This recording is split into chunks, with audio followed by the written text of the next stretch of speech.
پاک دامن ہے، اس کا مجھ سے کبھی کوئی افیئر تھا ہی نہیں۔ میں نے تو آج تک کبھی اس سے ٹھیک سے بات تک نہیں کی تھی۔ موسیٰ، وہ تمہاری منگیتر تھی اور میں جانتا تھا کہ تم مجھ سے محبت کرتے ہو، وہ تمہاری امانت ہے۔ کیا تم نے مجھے اتنا کم ظرف سمجھا تھا کہ میں تمہاری منگیتر پہ نظر رکھوں گا؟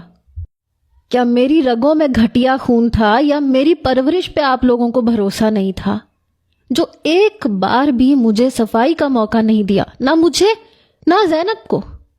بس یوں آنن فانن ہم پہ الزام لگایا اور ہمارا نکاح کر دیا۔ ہم دونوں کی کسی نے نہیں سنی۔ اس دن میں زینب کے گھر خود نہیں گیا تھا۔ پوچھو تائی اماں سے، انہوں نے مجھے کہا تھا کہ جا کے زینب کو کھانا دے کے آؤ، وہ گھر میں اکیلی ہے۔ میں نے نور سے کہا کہ وہ میرے ساتھ چلے، لیکن وہ کہنے لگی مجھے نہیں جانا۔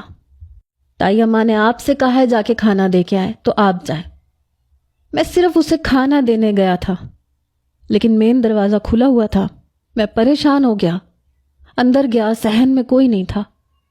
مجھے کچھ تشویش سی ہوئی۔ جب میں زینب کے کمرے میں گیا تو وہاں 2 نوجوان پہلے سے موجود تھے اور زینب بے ہوش بیڈ پہ پڑی ہوئی تھی۔ یہ دیکھ کے میری جان نکلی تھی۔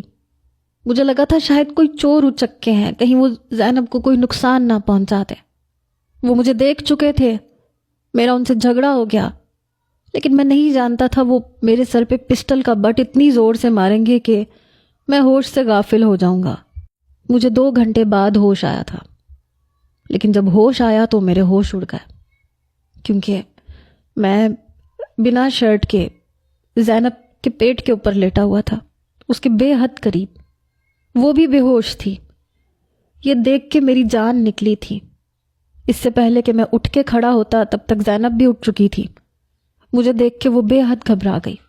میں نے اسے فوراً کہا کہ میں نے ایسا کچھ نہیں کیا۔ میں نے اسے ساری بات